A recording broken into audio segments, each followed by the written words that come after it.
Hello, gorgeous. You're listening to the Girlfriend's Guide to Starting Over podcast, and I'm your host, Kayla.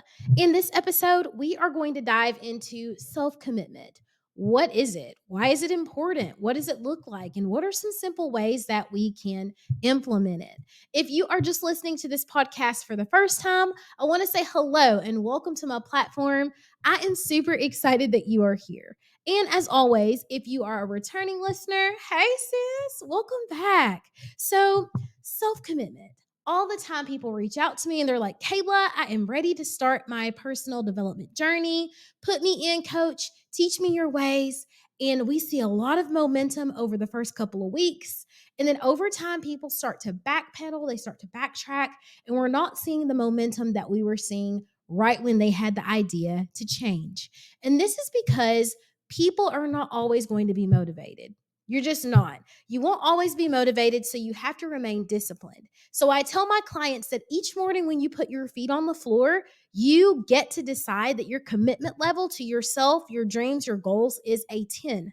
It is a 10. That means it's going to require you to do some things that you don't want to necessarily do in order to get places that you want to go. And all of that boils down to self commitment, your decision to stick with it, even when you don't want to. So, let's talk a little bit about ways that we can implement that, and that will show you exactly what it is. So, first things first, you get to have a morning routine.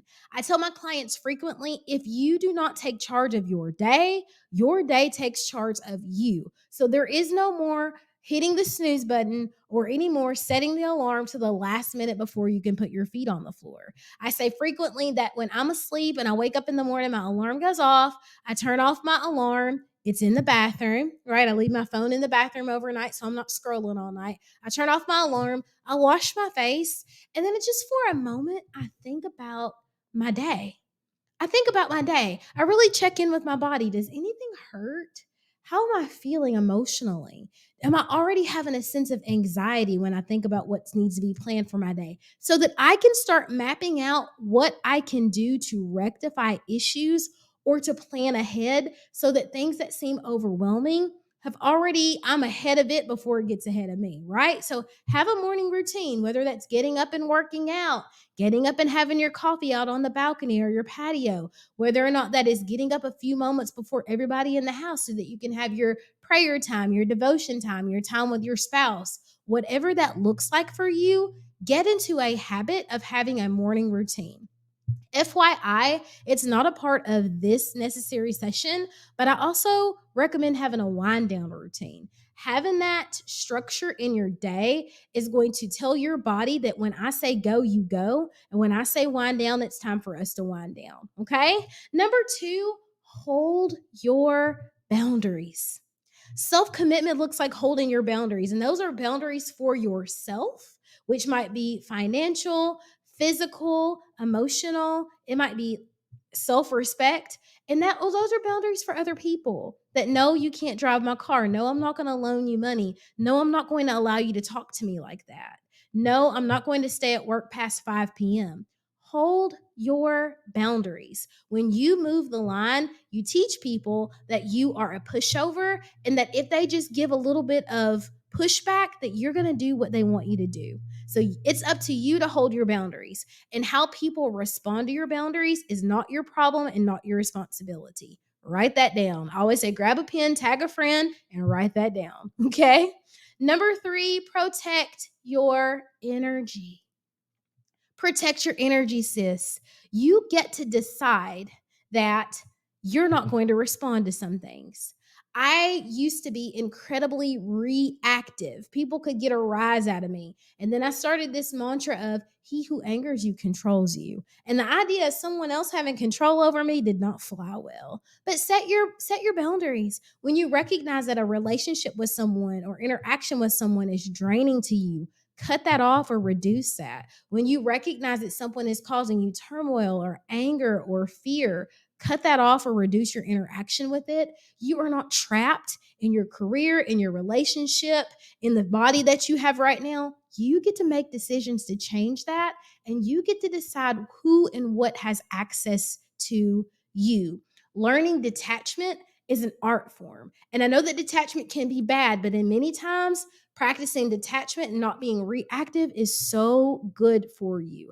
Tap in with me in coaching if you want to go more into that. And there will also be more sessions about that moving forward on the podcast. Okay. Number three, be mindful of what you consume. Be mindful of what you consume. And I don't just mean what you eat. I mean everything that you listen to, what you watch on TV, what you read, what you hear. Do not participate in gossip. I do not listen to a lot of music because it is violence, sex, disease, hustle, all of these things that right now in my life, I'm just kind of practicing that lean back kind of energy, letting things flow in building my empire. So on my TV, on my podcast, it's typically podcasts, YouTube videos for personal growth and development and femininity. It is always reading books about people who have started from the bottom. Now they're here. Lots of Mel Robbins, lots of Brene Brown, lots of things that are going to feed the person that I am trying to become. So, not just food. And when we talk about food, guys, eat healthy for your body type. I'm not going to tell you to jump on and go on a diet, do this, do that. Eat healthy, follow portion control, but watch what you consume. Mind, body, spirit. Watch what you consume. Okay? We're not going to harp there. Last but not least, learn from your triggers. I did a reel a couple of weeks ago that said that a trigger is a indication of where you're not free, because under the trigger there is a wound, and under that wound there are needs that aren't being met. And so what is the need that has been identified when you have a trigger of something, right? So do not just say, "Ooh, that triggers me, I'm not going." No, no, no, no, no.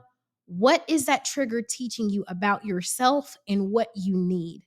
Learn to identify those things, because then we can start to heal ourselves. We can start to pour into ourselves. We can start to heal our inner child.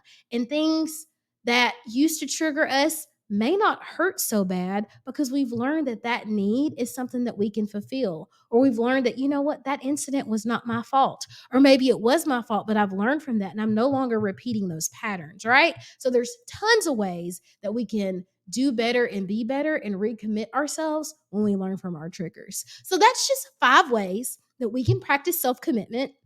I hope that this was incredibly helpful to you, and I look forward to chatting you about similar things in the future. I hope that this helps. I love you so much, and we, girl, will chat in the next one. Goodbye.